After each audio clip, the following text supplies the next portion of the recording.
Hey, welcome to another episode of Garnside Chats with me, Carrie. Thanks for joining us. I'm out here in my garden and we're ready to do another rendition of Ask an Urban Farmer. So we've got a few questions that we received over the course of last week through social media about gardening, and I will do my best to answer them. So, let's get going. Got the list right here. Okay. First question. With the frost this week, can I hose my plants off in the morning before the sun hits? Will they be okay? That is a very good question. So, I will say that my personal garden is in the middle of Columbia.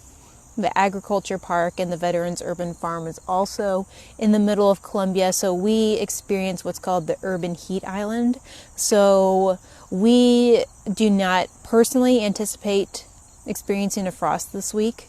That is because all of the buildings, the roads, all that concrete and like brickwork that is around us holds in a lot of heat that is released during the evening times, which keeps our kind of microclimate a little bit warmer than the surrounding areas.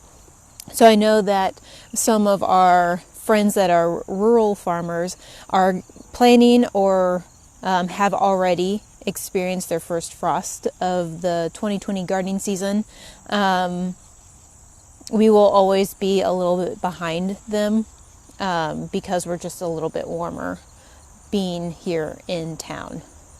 So, that was not the question at all, but I thought I would just throw that out there.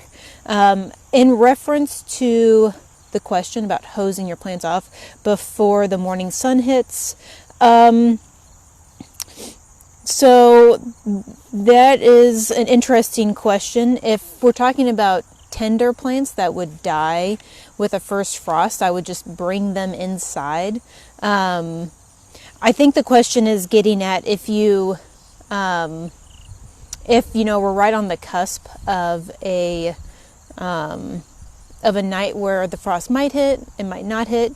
A lot of times you can try to hose off tender plants, like get their leaves wet. And the idea is that the water will freeze and create an insulative barrier in between the plant and the actual atmosphere.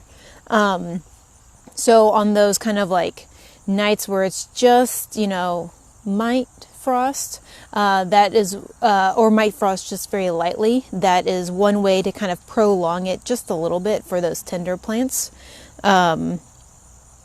which is kind of a cool like law of science that the ice acts as insulation, which is maybe ironic, but it's a fun lesson to learn. I would generally refrain from on chilly mornings watering things right away, just because you could shock the plant. It'd be like really cold. I would water the plant really well before that, anticipated frost temperature hits. So I would water them the evening before or the afternoon before. I wouldn't necessarily water them the morning of when it's like at the lowest temperature. Just because that would shock the plant. All right, let's move on to another question. What plants should be brought inside to extend their life on an early frost like this? All right, so a lot of people are thinking about the anticipated first frost that we're probably going to get pretty soon. Again, we haven't experienced any because we are in the city and we're going to be a little bit farther behind, our rural neighbors because of all the concrete. So anything that is like tender should be brought inside. So that is, like most houseplants are tropical and come from, more equatorial regions. So bring your houseplants in.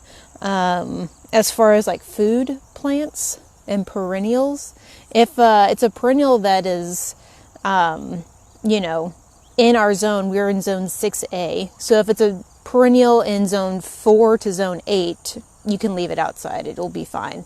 But if it's only a perennial in zone 8 through 12, and it's something you want to try to make live throughout the winter time, that's when I would bring it inside.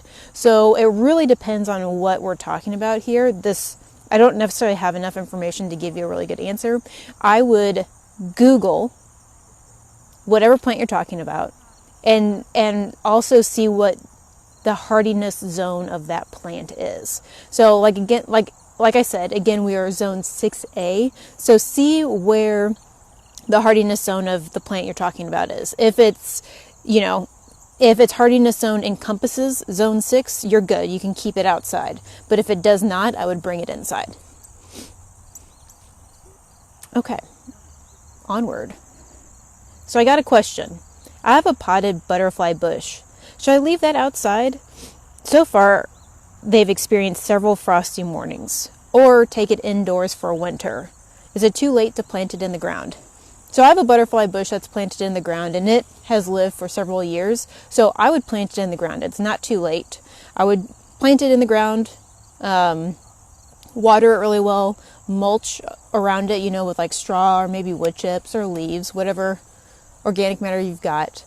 And that'll be fine. It will live throughout the winter. It'll actually prefer to be outside during the winter time because it's a type of plant that needs dormancy. Some perennials don't want dormancy. They come from regions where they live almost all year. Those are like your house plants.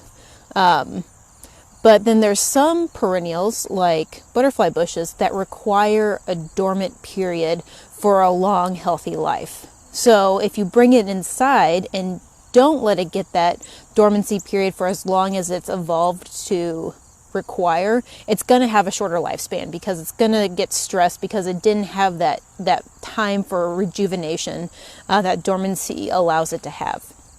So definitely plant it outside. Don't keep it overwintered like as a houseplant inside. It wants a dormant period. It wants to lose all of its leaves, look like it died back to the ground, and then it needs that. So let it have that. We do prune our butterfly bush in the middle of the winter. So, all the leaves fall off, the flowers, have been long gone. We prune it, sticks a couple inches off the ground, mulch it, and then it comes back from the roots every year. So it does like to be pruned as well. But short answer, plant it outside now, not too late. It's great time to plant it outside. Water it and mulch it really well. And then the middle of winter, once it's all died back to the roots, prune it, and it'll be a happy, long-lived plant. Last question that we've got. Question for an experienced herb grower. In winter, should I bring in or will they weather well if I cover tops with mulch? Hoping they can continue to be used for many years to come. All right, that's a great question.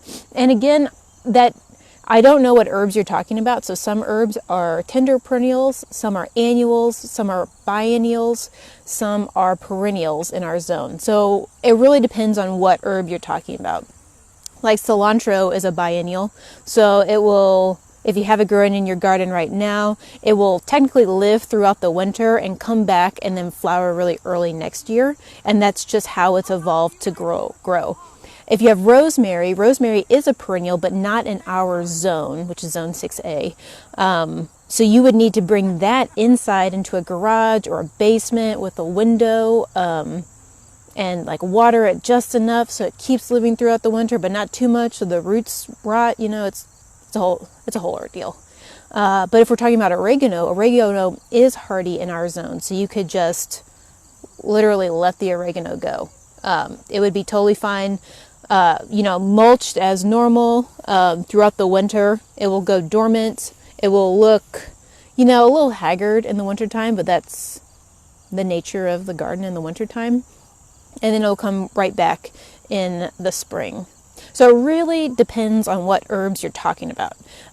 So either give us some more information on what herbs you're talking about, or Google like herb, like the herb you're talking about, and winter hardiness in our zone, which is zone 6A. So that's an important bit of information that you need. The zone is 6A. And we're actually getting warmer. When I started gardening, we were in zone 5B. And so the higher the zone, the warmer the temperature. So we are getting, we're able each year to grow, or not each year, but over time we're going to be able to grow more and more different things because our zone is changing. Okay, so that's all the questions we got last week. A lot of them, are very timely, have to do with the anticipated first frost coming up pretty soon, at least. And if you live in a rural area, you might have already experienced your first frost. In Colombia, we have not quite yet, but it's definitely coming. But the days are still really beautiful out, and there's still lots of things you can grow in your garden. So, if you watched Friday's Gardenside Chat, I have 2 updates. One, very important. I mentioned hiding butternut squash in some macaroni and cheese that I was going to make. I love eating vegetables, and I love having our kids eat vegetables, and they generally love eating vegetables too. But there are some vegetables that I have to hide to make them be consumed by my kids, and butternut squash is definitely one of them. So we hid it in the mac and cheese, and it was a hit. So, food for thought. Hide butternut squash mac and cheese if your kids don't want to eat it. Secondly, somebody asked me for an update on the cold frame. I'm very slowly constructing and continuously talking about in these Gardenside Chats. So I did some more work on it this weekend. It's still not done, but I'll talk about why it's not done. I'm just waiting for the weather to be right. So let's head on over. I'm going to pick you up, and we're going to go over to the cold frame. All right, it's just down here just a little bit. Turn you around. Okay, so here's the cold frame. So over the weekend, I put in these PVC hoops. They're 1/2-inch PVC hoops.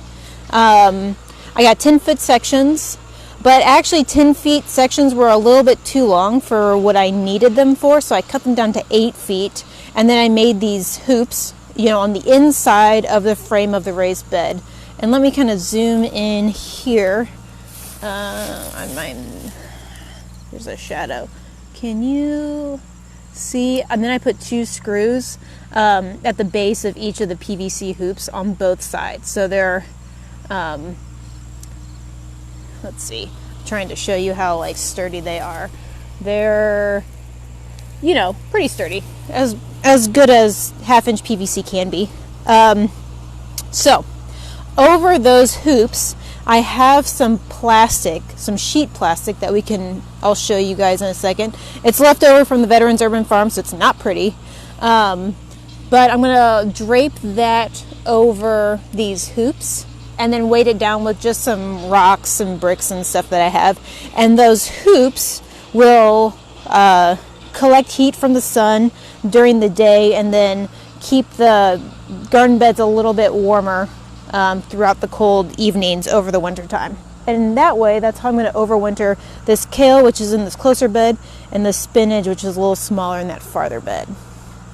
The reason why I have not put the plastic on quite yet is because it's still too warm. I mean, these are cool season crops.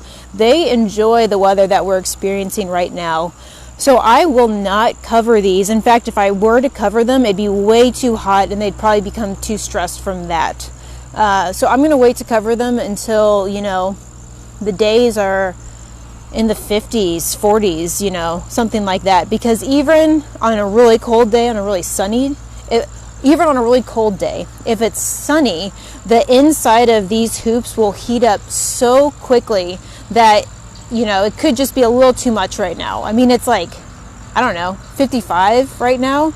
They are so happy with that temperature that I don't need to give them a little blanket.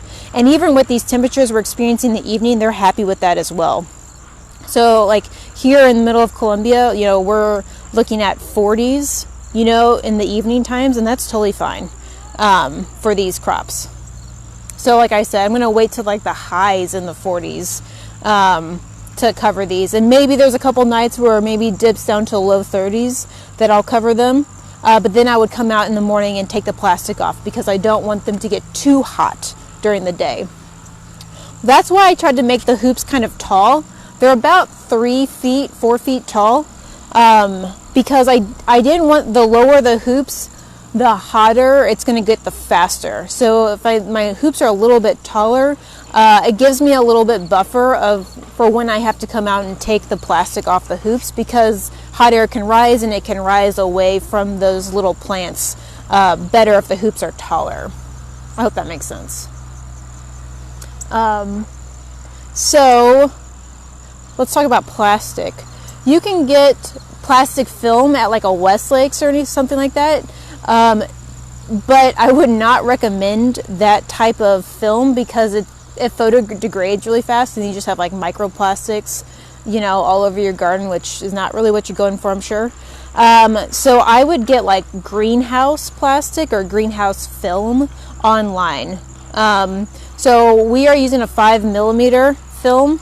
I'm going to walk you over to the bundle of plastic that I've got so we can talk about it.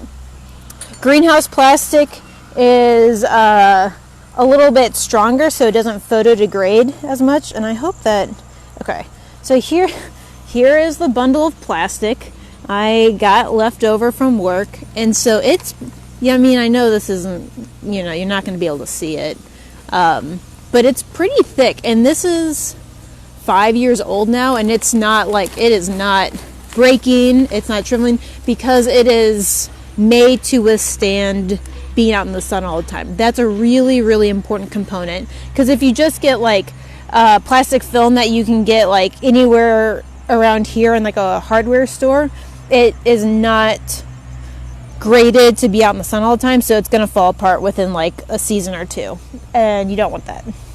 So the plastic's probably going to be the most important, probably most expensive component of your what is it, cold frame. But it's a long-term investment. It will work. So I'm just going to cut pieces of plastic that are about 8 feet long at the very least, because these hoops are 8 feet. And then I'm probably going to cut it, I'm actually probably going to cut it 12 feet wide, because that gives me 2 feet on each side of the hoop to weight it down. And then as far as length, I'm probably going to cut it, these are 10-foot long beds, but they're 4 feet tall, so it's 14, 18, 20, I probably want to cut it 22 feet long, because I want to have some extra on the bottom all the way around to weight it down.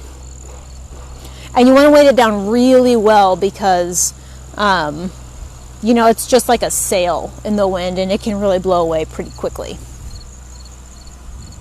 All right, so that is my update on my cold frame. We're at a good spot right now. I'm kind of just waiting until I need to actually put it together. Gardening is all about kind of thinking the next season ahead. I find that I feel more successful and just better put together if I'm already thinking about the next gardening season. So, I'm thinking about winter right now. It's fall. So I've got my plastic prepared. I've got my hoops prepared. I got a whole little section of bricks over kind of out of the frame. So I'm just waiting for the temperature to be right so that I can cover my hoops and keep my greens growing. So yeah, that's that. Other than that, the garden's still, pumping out carrots, greens, some squash, green tomatoes. Red tomatoes have kind of stopped producing. Still got a lot of flowers, a lot of pollinators visiting. But yeah, we're kind of winding up the main gardening season here and already thinking about spring of 2021. With some garden expansion projects we're going to talk about in the future. So, I hope your garden's growing well. Let us know if you have any questions, and we'll be seeing you later. All right, thanks a lot. Take care. Oh, sorry. One last thing.